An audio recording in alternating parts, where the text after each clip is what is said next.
live. We're live. What's up, everybody, and welcome back to Fireside Rangers. I'm your host, Anthony Rivardo, joined by my co-host, Eric Wilson. In the New York Rangers, Game 7 tonight, New Jersey Devils. Who will win? We don't know, but we're going to talk about it, preview the game, and of course, answer any of the questions you might throw down into the chat. So get involved, get active in the chat. Of course, we are happy to sit here, chat with you, engage up until game time at 8 p.m. But I'm excited for this one. I'm scared, nervous as all hell. But again, we're going to go ahead and dive in and preview it. But before we do, Eric, how are you feeling today? I'm doing good. This game is pretty much the only thing that I've been thinking about the entire day. It's never a good feeling knowing that within the next couple of hours, our season, everything that we've been working towards could come to an end. But who knows? If all goes well, we'll have a date with Carolina in a couple days. So I'm nervous, but I'm confident. We've seen a big change since our 3-game losing streak. We went out, pretty much handled Game 6, and had a pretty dominant performance. So if we're able to repeat that, then it's a good sign.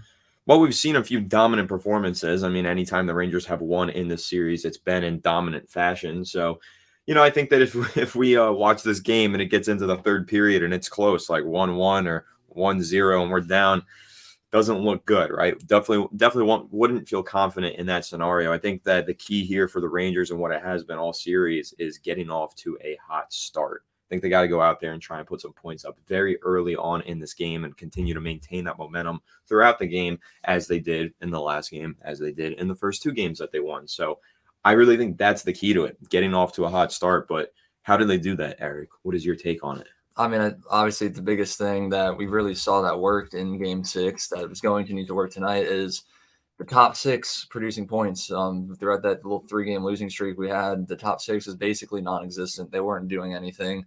And then, in Game 6, Kreider had a goal, Zibanejad had a couple assists and a goal, Tarasenko had a goal.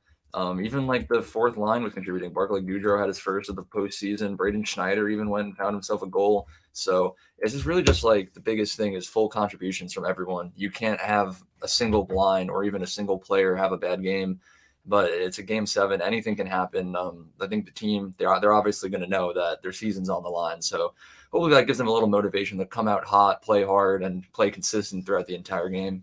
And what were your thoughts on the new lines, with Panarin dropping down to the third? I mean, it's very surprising to ever see Panarin on a third line. We've seen him on the first at one point this year. He primarily plays on the second, but dropping him down to the third, I think it was necessary. He was struggling going into Game 6, but everything clicked for the Rangers in Game 6. So I think it was the right decision. But do you think he's going to be on the third line again tonight, or do you think they move him back up into the top 6? I think he stays down on the third line. It's a shame to see him down there. That third line still didn't really produce in Game 6, but the rest of the team was clicking and it worked. So if it ain't broke, don't fix it. I would fully expect to see him down there. And we should be getting like the official lines and rosters soon as we get closer to the game. I'll keep an eye on that as we talk. Yep, I'm going to try to go ahead, see if I can pull that up right now because it might be out there. But we got quotes, from the writers. They're tweeting. Chris Kreider was asked what has made the Rangers so successful in elimination games recently. He said, goaltender. We've got a pretty damn good one. So I think that's a good way to segue into talking about Igor Shesterkin and how great he has been in this series. I mean, even the games that the Rangers have lost in this series, it hasn't been Igor's fault, not once. He's been phenomenal. He's been his normal self. And I do think that, entering this elimination game, Game 7, the Rangers win this game, they're going to need another low-scoring performance out of the Devils, basically propelled by a hopefully really solid performance out of Igor Shesterkin. I mean, yeah, Igor has been great this entire series so far. I think out of every game so far, the highest amount of goals the Devils have put up, I think, is 4, and one of those was an empty netter. So to see Igor through 6 games have his highest goals allowed at 3, that's really impressive, and especially considering the first 2 games when he only allowed 1 goal in each of them, only 2 in Game 6. So he's been a pretty dominant player, and he's definitely not to blame for anything. If honestly, without Igor, this series might have already been over by now. Yep. But let's talk about Artemi Panarin. We kind of just touched on him a second ago. I mean, listen, like everything you said about Igor Shesterkin, I totally agree with. He really has been the catalyst to the games that we've won and the reason that we're still alive in the series. But Artemi Panarin, we can't say the same about him. He really has disappeared for the majority of this series and played really poorly in a lot of these games. But going into game 7, he has an opportunity to redeem himself, right? He's going to be back down on that third line like we saw him in the last game, most likely, not guaranteed or not confirmed yet, but most likely. And, this is a real opportunity for him to turn things around, hopefully be the reason that the Rangers win. But what does he need to do to fix it? I mean, I know we've talked about, giveaways, cutting those down, shooting the puck, actually taking the shots that are clearly there for the taking. But what else comes to mind for you when you think about Igor Shesterkin? Artemi Panarin. I mean, the biggest thing that you said is he needs to shoot the puck more. He has a lot of opportunities to shoot it, and he chooses to pass instead. And there's a lot of times where he should be scoring goals when the net is wide open. He just doesn't. But as much as a problem that's been throughout really the entire season, but especially throughout the series so far, I do have faith that Panarin will show up tonight. He's one of those guys where he tends to show up in these big games. You look back, last year he had the overtime winner against Pittsburgh to send us off to the second round in Game 7. So Panarin, he knows when it's do or die, and he understands that if he messes up this game, he could pretty much cost the Rangers their entire season. So I pretty much expect him to put up at least 1 point, if not 2 or 3. So I have faith in him. I think the other thing that he needs to really rely on is while he's on this new line playing alongside Hedl and Kakko, really just kind of look at their strengths and use that as well, where obviously we say Panarin needs to shoot the puck more, but he still does need to pass it eventually. And we know that Filip Hedl has a great shot for one of the younger players on the team. So if Panarin can find a way to realistically get Hedl the puck, he should try to do it. Yeah. Also, we know Kakko is one of the best puck carriers on the team. It takes a lot to get the puck away from him. So if Kakko is trying to carry it into the zone, Panarin needs to pick up on that and pretty set himself up on an open space in the ice so Kakko can give him that pass. So that's pretty much it, really. Just shoot the puck more and use the advantage of your new line mates. Yeah, what do you think about the decision to bring Lafreniere up to the second line while they drop down Panarin, right? Because I think that's an interesting decision here. Lafreniere's stats over the last 5 games have been rather poor. He hasn't necessarily been playing his best hockey in this series. He's got 0 goals, 0 assists, and only 6 shots with 3 blocks and almost 15 minutes of time on ice per game through the series, or at least in the last 5 games. Just not finding the net. What do you think of the decision for Lafreniere to be moved up to the second line? And do you have, good expectations for him going into this game? Yeah, I mean, there's really 2 reasons why he got moved up instead of anyone else. Whereas one, Hedl and Kakko, they play well together. They're at that kid line that was underperforming a little bit. Lafreniere kind of was the odd man out. So it's you kind of just want to keep the 2 that work together really. But then at the same time, it's just simple hockey terms. Lafreniere is a left winger. You could try to move up Capo onto the second line, but then you'd have to move Kane down to the third line. Kakko is definitely not as comfortable playing on the left side as Lafreniere is. So it's just one of those things positionally and stats wise, you want to keep your best guys together. Yeah, I think that's honestly what I agree with as well there. Keeping them in their rightful positions is probably the major key in this situation. But let's talk about the Devils. Akira Schmidt leading the Devils out tonight. And he has been really, really solid for the majority of the series. They made the goaltender switch after 2 games. The Rangers hung up, 9 or 10 points in the first 2 games, 10 points in the first 2 games.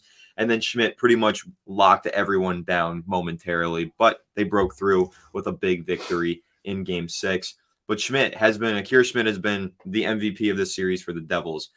What do you think the key is to break him down once again and have another big performance? Just getting more shots on net again. I feel like a broken record right now, where it's just I keep saying it over and over again, but that is really the biggest key to winning and getting past Akira Schmid. Where the couple of games that we lost and he was really locking us down. He made some great saves. Don't get me wrong. He's been playing really well, but at the end of the day, the Rangers also weren't taking that many shots on him.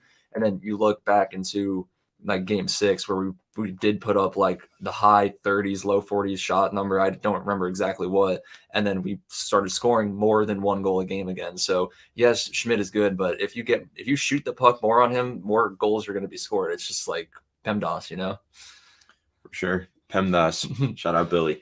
Let's talk about the defense, right? Let's talk about Keandre Miller in particular. He had a quote today. He's hyped up for the elimination game, said it's awesome with a big smile on his face as he was previewing this game this morning with one of the writers covering the Rangers. But how do you think Keandre Miller has played, and what has the role been of the defenseman to you? Because I think that there's been some inconsistencies for sure. I think Trouba has had his fair share of inconsistencies, but Keandre Miller, for the most part, has really held it together. And how are you feeling about the defenseman going into this game? I mean, Keandre Miller, like individually, I think he's played pretty good. He hasn't done anything spectacular, but he also hasn't done anything negative to hurt the team, really. The one thing that I really want to see from him, it's completely out of his control. I want to see him being the defensive backbone of that second power play unit, which Jacob Trouba is currently on. We've talked about this a couple episodes straight now. I don't agree with that. I know a lot of you fans who watch us also don't agree with that. I'd like to see Miller contribute there, which I think he would do a really good job on. But fortunately, we haven't seen that. Overall, with the defense, I think they've played really good. As we mentioned, we've given huge props to Igor for keeping the series very low scoring for the Devils. But as well as Igor plays, you also got to shout out the defense a little bit right there. Sure, they've taken a little bit too many penalties, but the penalty killing has been great. We block a lot of shots. They bring a lot of physicality, and they're contributing offensively. Lindgren has a goal this series. Schneider has a goal this series.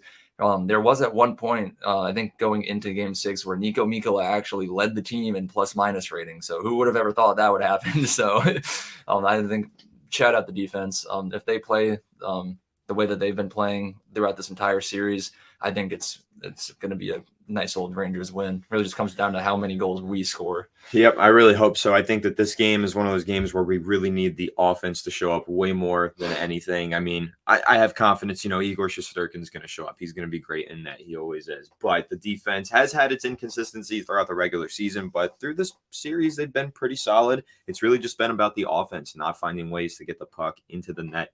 But if they can go ahead and do that tonight, maybe we'll live to see another day. Very important question here from KH. Are you guys pre-gaming this game like me right now? Can't say that I am. Got a little too faded last night. Oops. But I will definitely be celebrating if we win without a single doubt. Same goes for me. I've declared if the Rangers win tonight, we're hitting the bars. This is just water. Yep, just the water. We just graduated college, so we will be celebrating extra hard if the Rangers win. All right, here's this quote from Keandre Miller that I want to read out. I think it's a pretty good one. I don't really know how to put it other than that. It's unreal. These are the games you want to play in. These are the games you stay up as a little kid and watch until 1 a.m. It's all really cool finally being a part of it. You're that much closer to living your dream. So let's talk about how we will live out that dream. What can the Rangers do to live out that dream and move on to the next series? Eric, let's go over your 3 main keys for winning this game. I mean, I think the biggest one is kind of like what we talked about before, coming out hot, setting the tone extremely early, and just making sure that the style of game that's being played is our style. Don't really let the Devils get too much control. And after that, if you run the game, you'll pretty much do whatever you want. Okay, I like it. But I'll just keep going to the next one. Sure. I mean, the next one kind of already said it, but the top 6 needs to score. Panarin needs to put up a lot of points. Zibanejad, he had a goal and assist in Game 6. If he can have another 2-point performance, that would be pretty amazing. And then really the last one is kind of just everyone shows up. You can't have the top 6 show up, not the bottom 6. Yeah. The bottom 6 can't show up and not the top 6. It's just even the defense, like one bad defensive pairing can cost you a game, especially in like a Game 7 where it's going to be like the highest level of intensity that we've seen throughout this already intense playoff atmosphere. So we're going to need a lot out of everyone. Yes, we are. Kate says, congratulations. Kate, we say thank you. Thank you. My 3 keys, I'm going to just rattle them off pretty quickly. Number 1, Igor Shesterkin continues to be Igor Shesterkin. He has another night like he's been having.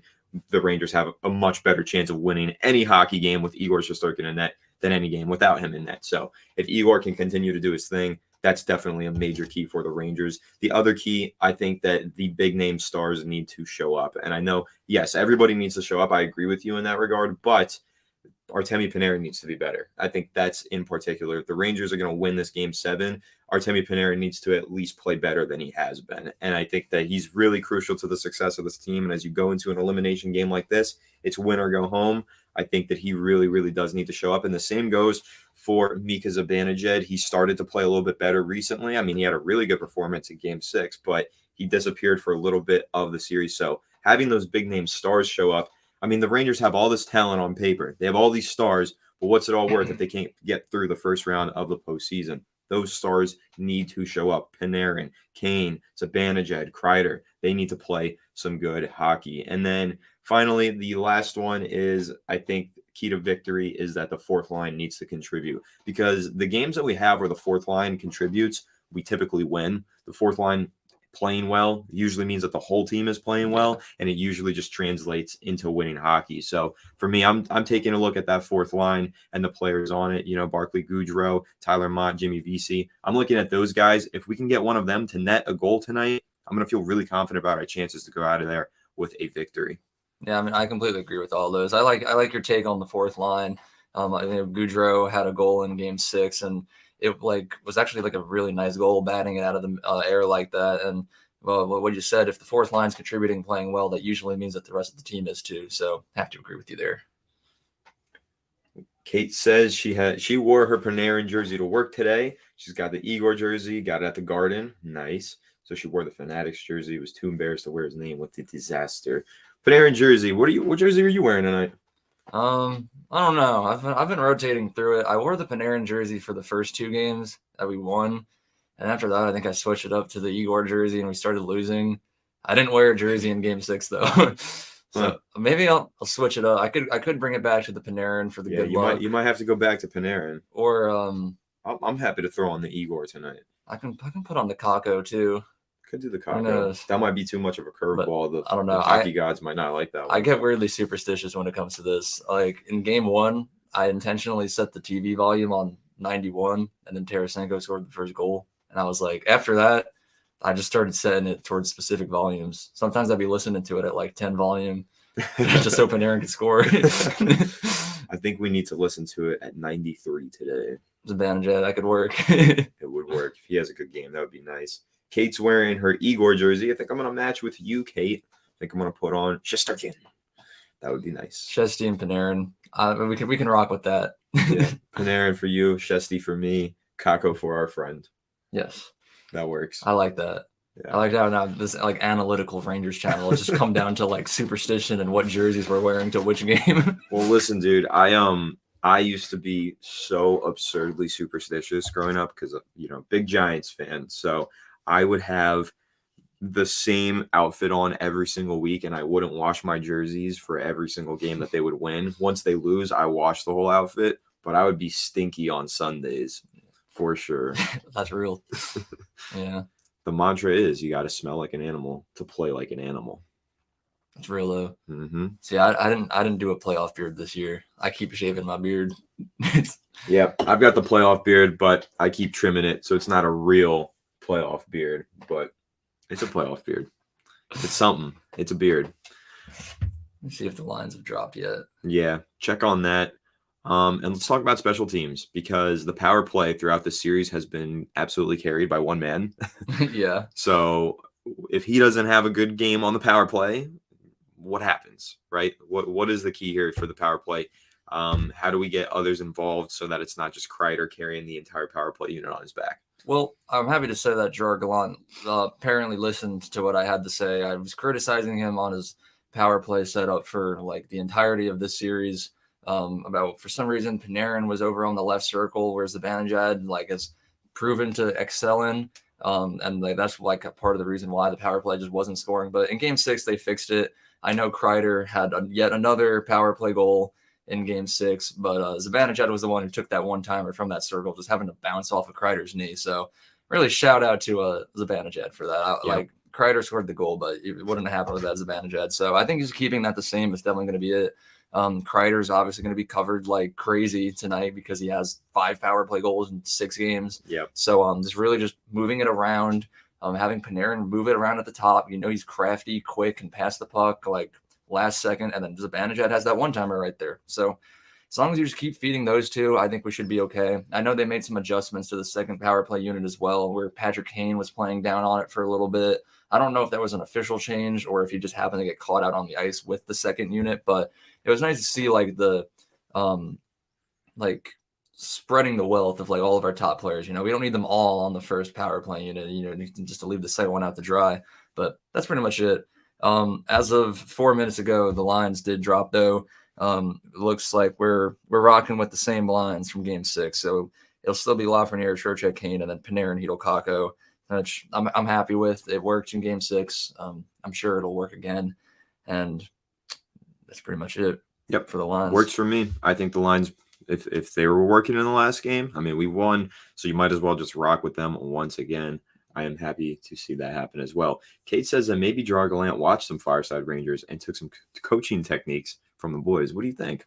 I mean, I think it'd be pretty cool. Gallant, if you're watching this right now, I don't have a job currently. If you're looking for anyone, but that would be pretty cool if the Rangers watched us. That would be cool if the Rangers took notice of our channel and watched us. Feels like the Rangers need to get better at entry into the Devils' blue line. Dumping into the corners isn't working, and the Devils seem to be able to read their passing lines right now. You're a little bit more analytical than I am, so what is your take on this one? Need to get better at entry in the Devils' blue line, dumping in the corner. Yeah, I mean, dump and chase is like one of those strategies that's like kind of hit or miss. I know for like when the Chicago Blackhawks went on like that crazy like dynasty run, where it was like 3 cups in 5 years or something like that. That was like their biggest strategy, and Patrick Kane was a big part of it. But it really only works for like certain types of teams and like against like certain types of defenses where like when you dump it into the corner, you're going to need to be quicker than the other guy, either lay a hit or steal it away from him.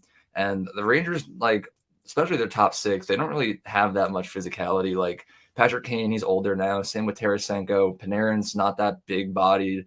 So like outside of like Kreider, Zibanejad, and Trocheck, I don't really see like any like the rest of our top 6 being like that well at dump and chase, which is kind of proven to work. I think the Rangers need to like do some kind of different strategy where they kind of just carry it into the zone on their own. I like we see it a lot when Zibanejad and Panarin in particular, they carry it into the zone, make it like halfway. It's maybe like the dashes in like the corner, and then drop it back to the point where everyone gets set up. But I think that's like a simpler, easier way, because while the Rangers lack in physicality and like, I mean, they're quick, but they're not like the speediest team out there. They have really good stick handling and like strength and like puck carrying. So I like that strategy a lot more, which they have done in the series, and it's worked when they've done it, but definitely lay off the dump and chase a little bit. Yeah, Kate says she hates how often we dump and chase. Honestly, I agree. I think that dump and chase sometimes I think it's really lazy. I think it's a lazy way to play. I mean, sometimes like you got to just kind of dump it in so you can have the rest of your team get off the ice and make a line change. But we do it a little excessively. Like, yeah, it worked for Chicago like 10 years ago, but the game's changed. We're not Chicago. Just because we have Patrick Kane, we ain't them.